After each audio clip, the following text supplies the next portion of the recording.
Welcome to Paleobites, the podcast with jokes as layered as the settlements of fossil beds.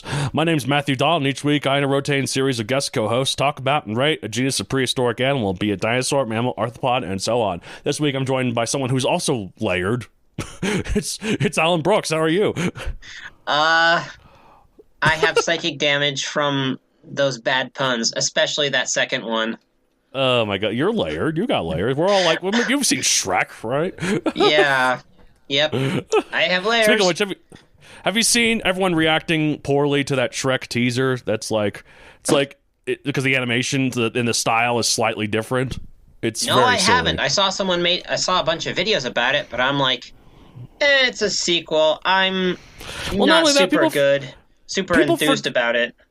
People forgot that if you look at the way Puss in Boots looks in the Puss in Boots: The Last Wish, it's completely different the way he looks in Shrek 2 onward. In those ones, he has much smaller eyes than he does in Puss in Boots: The Last Wish. So they're prone to changing up designs, and I just think people just like to complain. Yeah. People like to complain. I'm more interested in what kind of story they have. It looks like, they have one of their kids is grown up, and it's Zendaya apparently, and it's in. Zendaya. Yeah. Okay, yeah.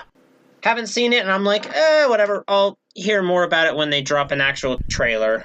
Well, this is a very, very, very, very, very early teaser. You know when it's supposed to come out? When? December of 2026. So it's almost 2 years away. Why do they drop this?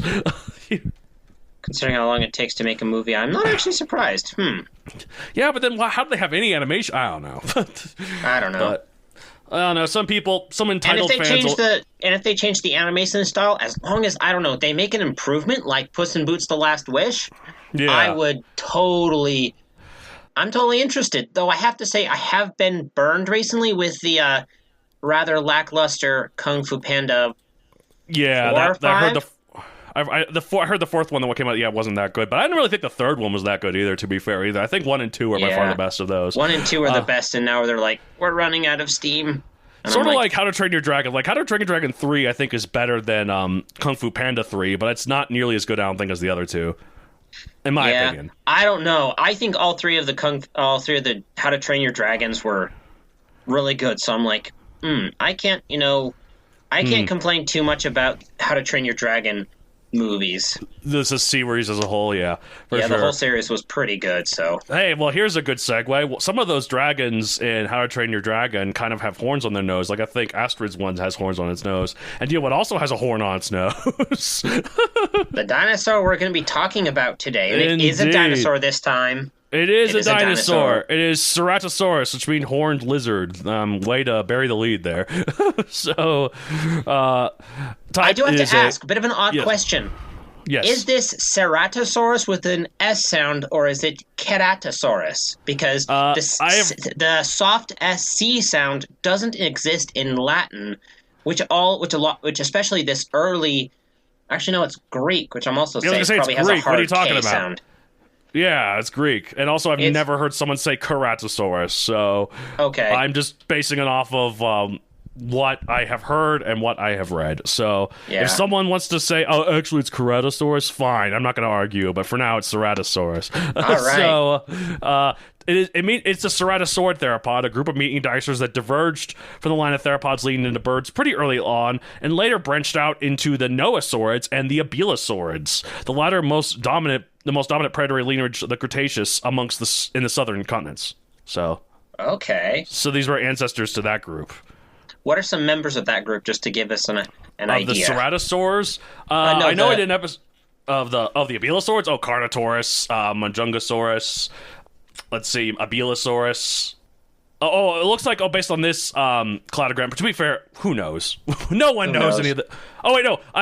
Ceratosaurus, it's correct. Ceratosaurians, it does branch to this. But the ceratosaurids, they're specific. There's the other one is Genwyodictus, which is the one I've done an episode on with Lawrence. And that was from a random dinosaur generator. I was like, we'll never cover this otherwise. But then later on, I found out that at my local Targets for the Jurassic World Chaos Theory Mattel toy line, they had a Genwyodictus action figure. So I'm like, good on you.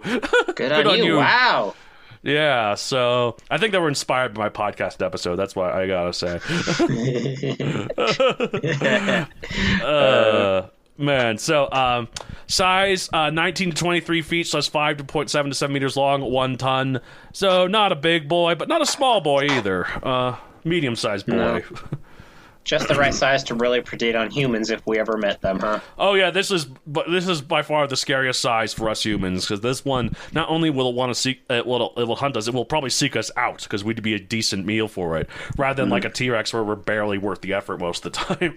Yeah, that's definitely scary. Yeah. Diet carnivore, makes sense.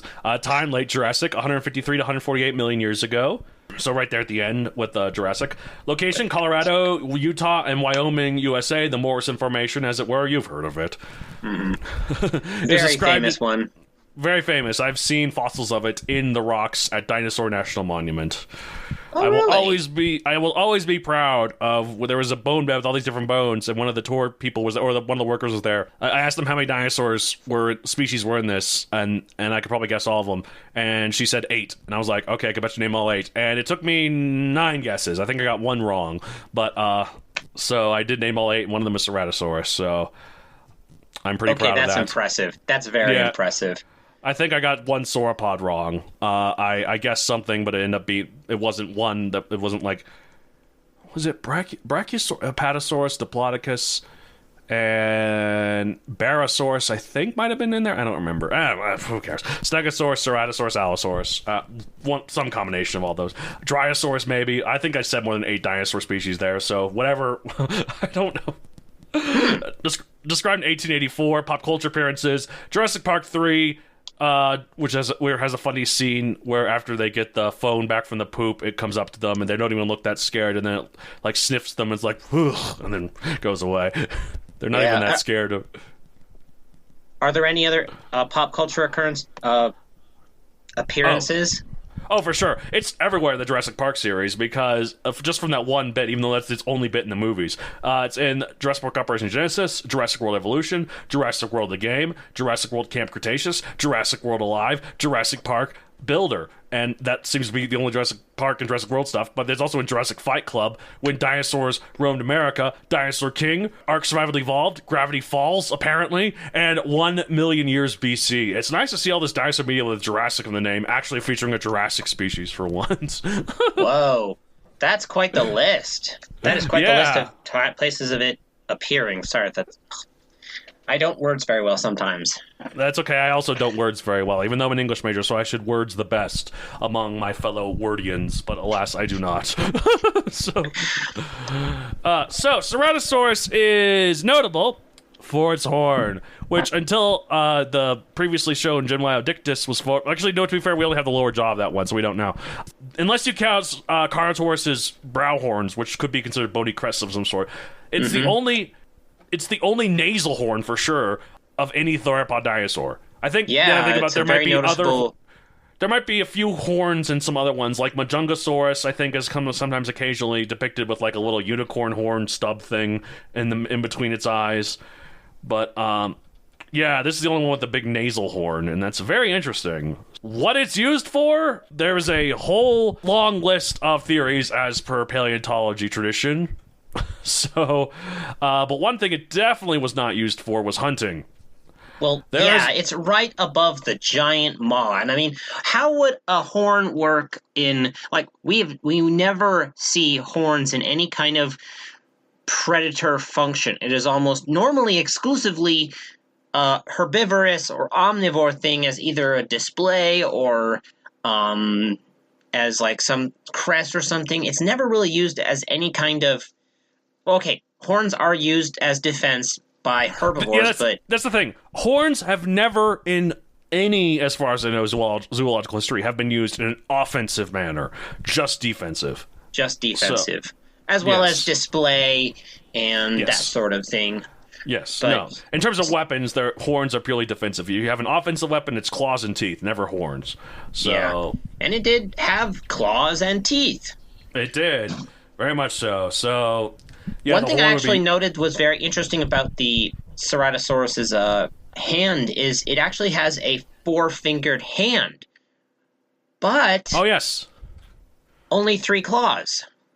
Yes. So it's like that. It's got like a pinky finger that does nothing. Well, some of the claws. Well, it's like that's beyond some dinosaurs. Like I think some earlier ones, like even Dilophosaurus, might have had 5 fingers, but only 4 of them were visible, because the 5th one was just sort of like buried in the palm of the hand, which is kind of eerie to think about. But I think that's kind of like our tailbone. So and the hips of a whale. Yeah, exactly. So, yeah, no, they had 4 fingers, I believe, but only one of them. No, 3 of them had claws. The other one was just kind of like a little vestigial stub thing. Yeah, this is their way of going out. Because keep in mind, like their later relatives, the Allosaurus, they had 3 fingers per hand, but those hands were useless. They weren't even. Yeah. They were vestigial. They would have atrophied over time, pretty much guaranteed. So. So it sounds like Ceratosaurus is one of the many theropod dinosaurs where they put all of their efforts, kind of their evolution favored having a large, strong skull to bite with, despite the fact that it's not the biggest one. One unusual theory about its horn is that it's not used as a weapon or as display, although it's probably doubled for display. In fact, that might be one of its main purposes. The horn might actually work as some sort of inertia shield, it's like a way to make to like when it lands a big blow with its head, it spreads the inertia out before it hits anywhere near the brain.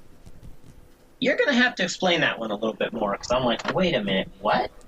It's like it takes the blunt of the hits to the point where like the force is spread out through the horn rather than upwards. Like say you get hit in the nose. Say you get punched in the nose. It hurts and your nose breaks, and it sucks. Now, let's say someone punches you in the nose, but you have a horn on your nose. Their hand's gonna get hurt. You'll probably still get hurt a little bit. Well.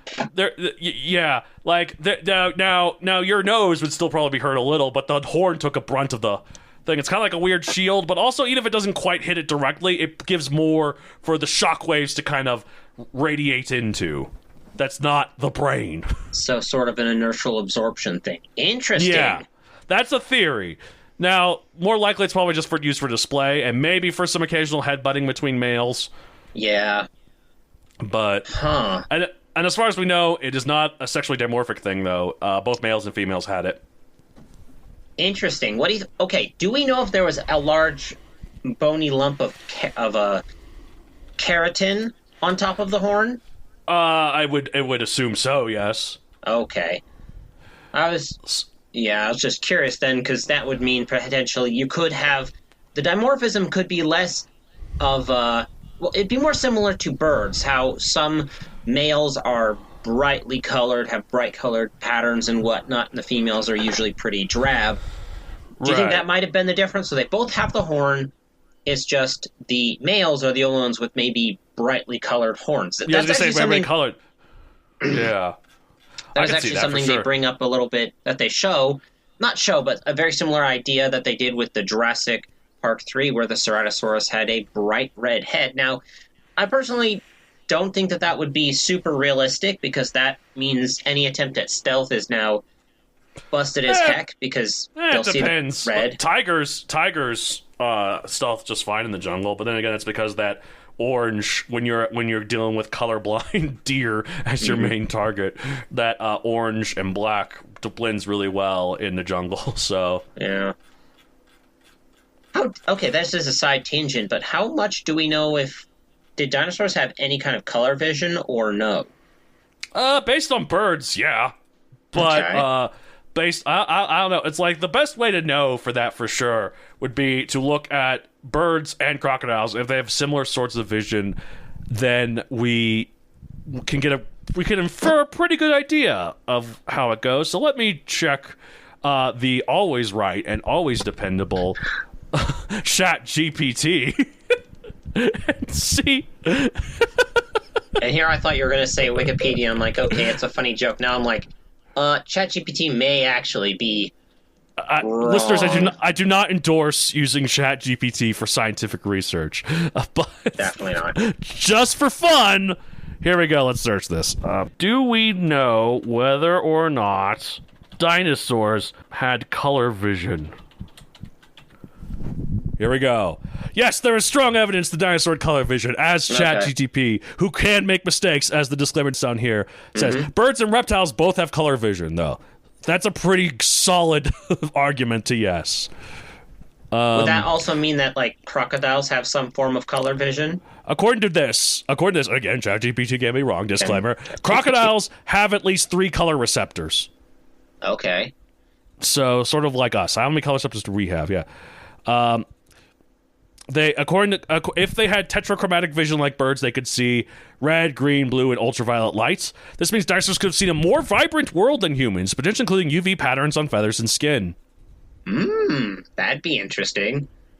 Dinosaurs almost certainly had excellent color vision, likely seeing more colors than humans, including ultraviolet light. Their world was probably full of vibrant displays, camouflage, and social signaling through color. So what do you know? According to the always right wink ChatGPT, yes, they could see color.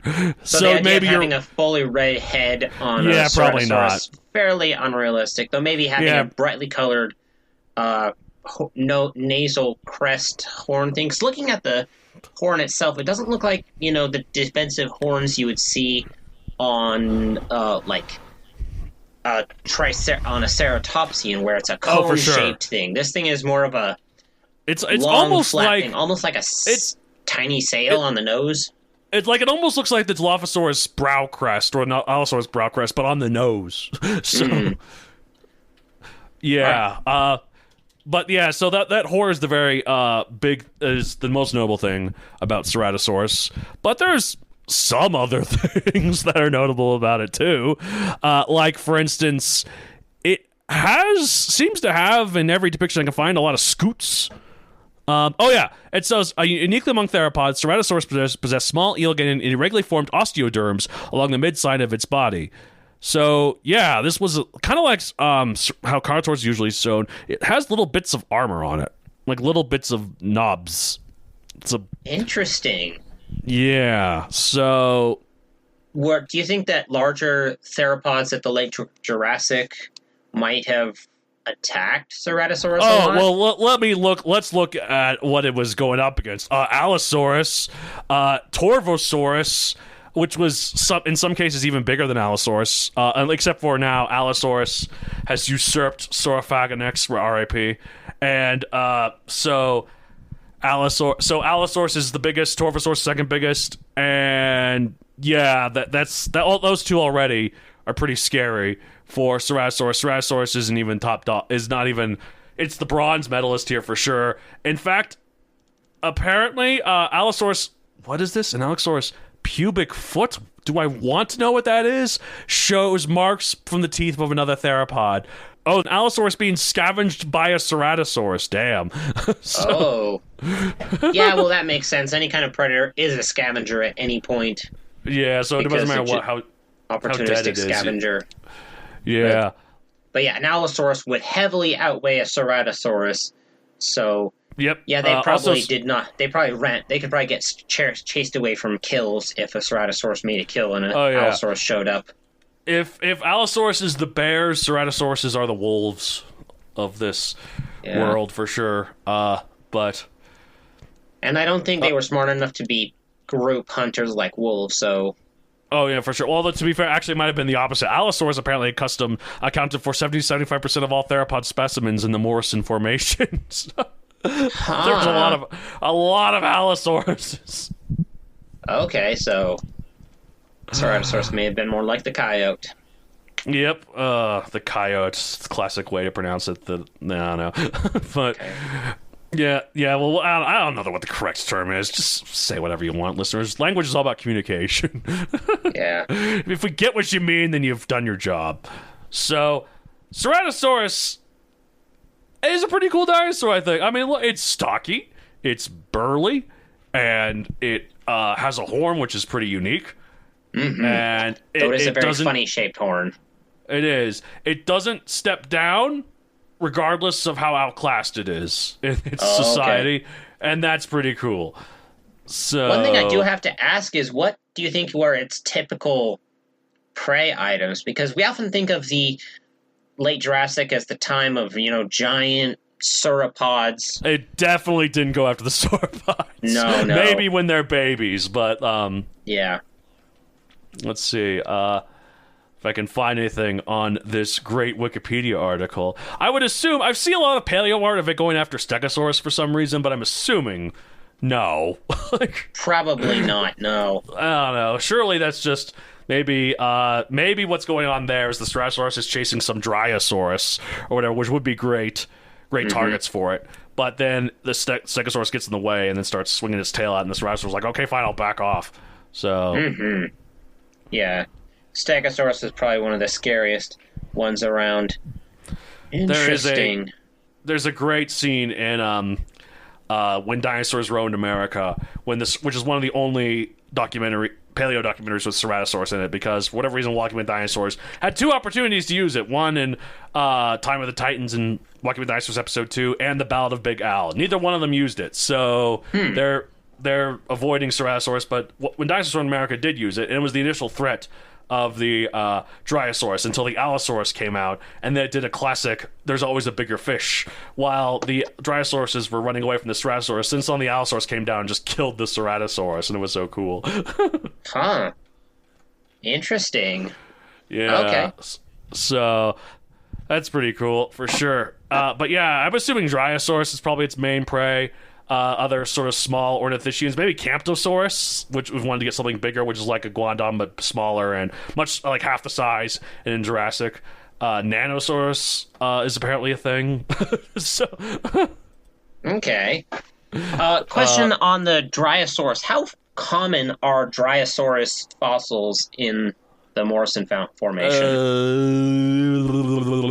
I'm checking the tomes here. I am not seeing, but I'm assuming very common. Looks like, yeah, Allosaurus. Okay, get Allosaurus is 70%. Allosaurus can't stop pushing its ass all up into all the other Wikipedia articles' businesses in the Morrison Information. We get it, Allosaurus. We get it. You're so big and powerful. So, whoa, Dryosaurus is an iguanodontid? Oh, interesting. Cool. An early one, I guess. Yeah.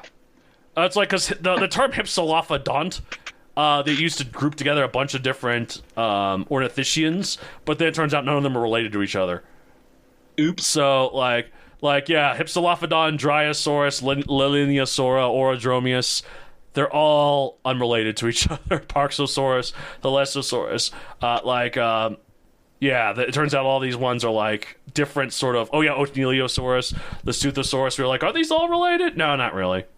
So interesting. They're just. They're related a little, but like they're sort of related in the same way like a Parasaurolophus and a Guandon are related. They're like, yeah, they're both ornithischians. They're ornithopods, but not even close to the same type. So. Yeah, it turns out having a small body with a small head and 2 legs and little arms is actually quite a common thing for a body plan for dinosaurs, even the herbivores. So it makes sense all these unrelated creatures evolved that way. Convergent evolution. Indeed. So, yeah, Dryosaurus, I can't seem to find how common it was, but, Ceratosaurus made it, so clearly it must have been common enough, because what else was it eating? Okay. Interesting. Yes. Okay. So frequently preyed on Camptosaurus, or Dryosaurus. Camptosaurus it could go for. If it was a little bit cocky, feeling a bit brave. Camptosaurus is like 15 feet long, 16 feet long, so it's smaller than Ceratosaurus. Okay, so Camptosaurus may have been one of the bigger ones. That probably was the one that had to bite down and wrestle on, as opposed to Dryosaurus. Sure. It would be more of a grab and shake sort of attack. Yeah. The thing about Camptosaurus that actually is preferential over Dryosaurus is not only is it bigger, which means more meat, it's probably easier to catch because Dryosaurus is fast. So it's nimble. Whereas Camptosaurus would be a lot slower. I mean, still maybe a little fast, but closer in speed to Ceratosaurus than Dryosaurus, which I'm sure would just sprint on right past it. Yeah, you have to ambush a Dryosaurus in order to get a hold of it. I mean, for sure. I mean, that's true of any predator, of any prey. You're not gonna. No prey's just gonna let you walk up to it and be like, chomp. But, yeah. So, I don't know. Ceratosaurus is pretty cool. I think it deserves more love. It used to be in a lot more pop culture back in the day, like I said, Lost World, the Arthur Conan Doyle one, and some other ones like that. 1 million years BC. It deserves more love. It does, and it's quite an old one. How? Do you have a how? Okay, it was described in 1884.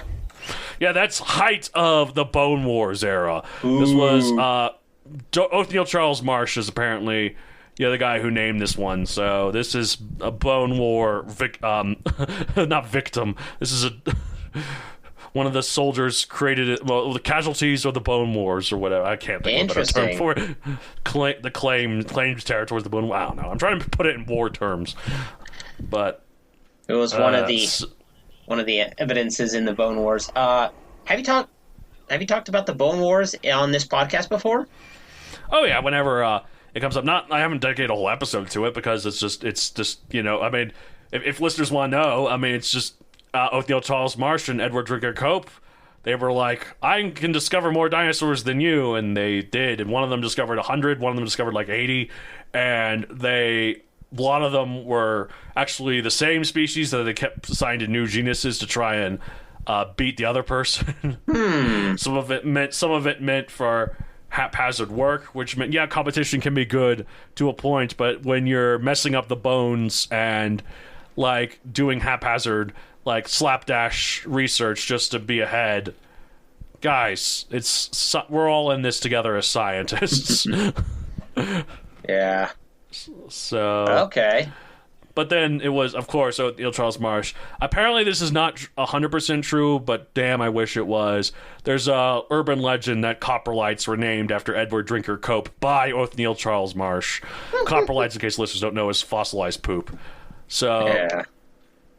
But that might not be 100% true because like there's copro and corpro. I mean, there's corpophilia. Like it's a term that became that corpo means poop. In a lot of other things. I don't think it came from Cope, but maybe it did. I don't know. So, but for now, let's rate Ceratosaurus 1 out of 65 million. I'm going to give it a solid 49 million.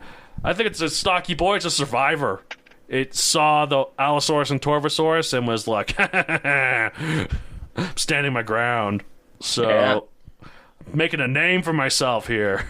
I was going to say about 50 million. Because, for one, it has this unique feature that we never see in any other theropod.